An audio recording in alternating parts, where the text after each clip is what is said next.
episode 10, bertemu dengan kakeknya. Helikopter yang terbang dari Mountain Slope itu kini mendarat di sebuah area luas di sekitar Lotus Mansion. Dari dalam kini tampak seorang lelaki dan wanita pasangan setengah baya sedang menuntun seorang pemuda berusia sekitar 15 tahun menuju ke bagian depan mansion mewah tersebut. Beberapa orang berpakaian hitam kini langsung berlari membawakan payung guna melindungi pasangan suami istri dan seorang anak lelaki itu dari terik sinar matahari. "Selamat kembali ke Lotus Mansion, Tuan Besar," kata mereka sambil membungkuk hormat. Semua tindakan mereka ini tidak luput dari perhatian Joe. Dia sangat heran, mengapa semua orang begitu sangat hormat dan tunduk terhadap ayahnya. Namun begitu, Joe sama sekali tidak mau bertanya.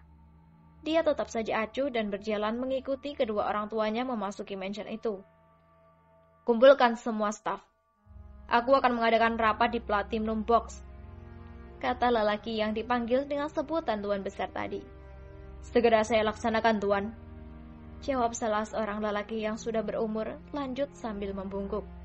Lelaki itu bernama Pero. Dia dulu adalah mata-mata yang dikirim oleh musuh ayahnya Joe ini. Namun kini telah bekerja sebagai kepala pengawal di Lotus Mansion ini, menggantikan posisi Aslan yang selalu sibuk mengurus Dragon Empire. Pero pun langsung bergegas memberitahu kepada semua staf dan pejabat tinggi di perusahaan bahwa sore ini akan ada rapat mendadak bertempat di Lotus Mansion. Sementara itu, dari luar tampak dua unit mobil saling berlomba menuju area parkir Lotus Mansion tersebut. Setelah parkir, tampak dua pasangan tua saling sikut untuk saling mendahului memasuki mansion. Dua lelaki tua berusia 60-an ini bernama Draco dan Sham. Mereka ini adalah sahabat sejak masih muda dulu. "Aku duluan, Sham. Dia cucuku," kata Draco sambil menyikut rusuk Sham. "Sama saja, dia juga sudah aku anggap sebagai cucuku," balas Sham sambil mendorong Draco hingga terhuyung-huyung. "Setan, aku duluan." "Alah, bodo amatlah. Siapa cepat dia dapat." Kedua wanita yang juga sudah kelihatan tua saling pandang melihat kelakuan dua lelaki tua yang saling sikut di depan mereka itu.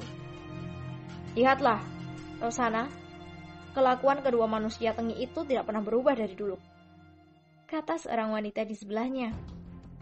"Biarkan saja, mereka ini orang tua yang tak tahu diri. Tidak sadar kalau sudah diintai malaikat maut." "Hahaha," jawab Roxana sambil tertawa. Mereka berdua lalu tertawa bersamaan. Tiba di pintu kembali terjadi pertengkaran antara kedua orang itu. "Hayo, siapa duluan? Kau atau aku?" tanya Draco. "Aku lebih tua 2 hari darimu, berarti aku duluan," jawab Sham. "Hanya 48 jam saja kau lebih tua dari aku. Setan kau. Aku duluan. Yang tua harus mengalah dengan yang muda." "Oh, tidak bisa begitu. Yang muda harus menghormati yang tua." Pertengkaran yang tak berkesudahan itu akhirnya menarik perhatian seorang pemuda tanggung berusia sekitar 15 tahun. Dengan rasa penasaran dan menahan tawa, pemuda itu pun langsung melangkah mendekati kedua orang tua yang berdebat itu. "Maaf, Kek. Mengapa kalian bertengkar di sini? Apa tidak malu dilihat sama banyak orang?" tanya pemuda itu. "Diam kau, anak bau bawang putih," kata Draco, namun dia segera terdiam, lalu kembali memandang ke arah wajah anak tadi. Hei Sham, coba kau lihat wajah anak itu. Bukankah dia mirip dengan putriku, Clara?" tanya Draco membuat Sham pun terpaksa harus memandangi wajah anak itu. "Jika aku perhatikan, anak ini sangat mirip dengan Jerry," balas Sham sambil terus memperhatikan anak itu dari atas hingga ke bawah. "Mirip Clara. Coba kau perhatikan jidatnya yang seperti jidat orang ngeyel itu," kata Draco. "Hidung mirip Jerry," kata Sham pula.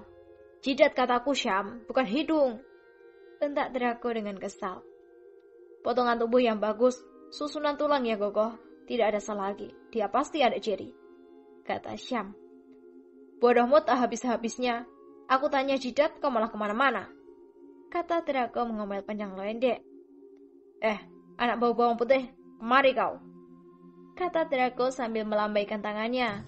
Pemuda berusia 15 tahun itu pun segera mendekati kedua orang tua yang masih saja bertengkar itu. "Siapa namamu, heh?" tanya Draco. "Nama saya Joe, kek," jawab anak itu. Joe siapa? Apakah kau tidak memiliki nama belakang?" tanya Draco lagi. "William, kek. Nama lengkapku Joe William," jawab anak bernama Joe William itu. "Tak salah lagi, dia adalah cucuku." Anak bawang putih, apakah kau diasuh oleh Paman Malik?" "Benar, kek. Tapi kakekku itu sudah meninggal," jawab Joe dengan raut wajah berubah mendung. "Ya, aku turut berduka dan menyesal karena tidak sempat melihatnya ketika masih hidup. Sekarang, di mana ayahmu?" "Ada di dalam," jawab Joe. "Panggil ayahmu kemari. Katakan, Draco dan Tuan Syam di sini." "Baik, kek," kata Joe tadi lalu segera bergegas menemui Jerry yang sedang menghibur Clara karena masih sedih ditinggal kakek Malik. "Ayah, ada dua orang tua aneh bernama Draco dan Syam di luar. Mereka menyuruhku untuk menyampaikan kepada ayah bahwa mereka ada di sini."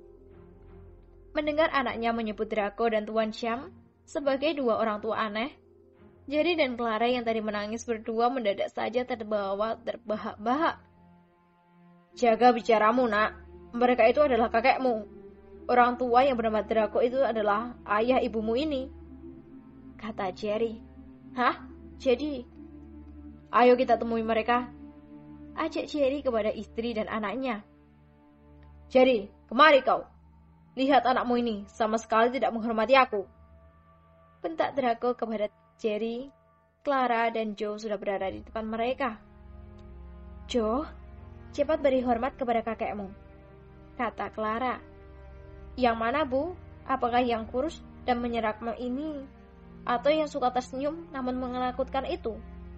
tanya Joe. "Anak goblok, tidak ada bedanya," bentak Draco dengan gusar. "Joe memberi hormat kepada kakek berdua," kata Joe sambil membungkuk. "Nah, begitu seharusnya. Sekarang pergi, temui nenekmu dan beri juga hormat," bentak Draco. Joe memberikan salam hormat kepada nenek berdua, kata Joe. "Hehehe, ternyata kita sudah tua, Roxana. Lihatlah, cucu kita sudah lajang seperti ini," kata Nyonya Syam. "Bu, jika kakek Draco adalah ayah ibu, lalu apakah kakek dari ayah bernama Syam ini?" tanya Joe.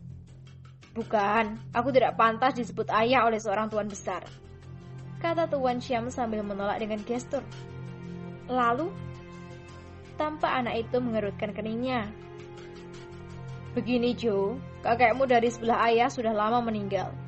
Saat itu ayahmu ini baru berumur 1 hari," jawab Draco sambil memeluk anak itu.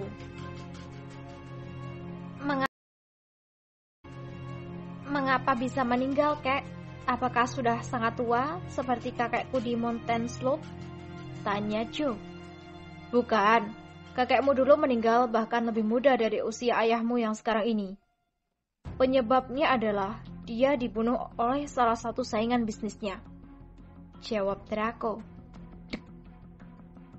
Berdebar juga jantung Joe mendengar penjelasan dari kakeknya ini.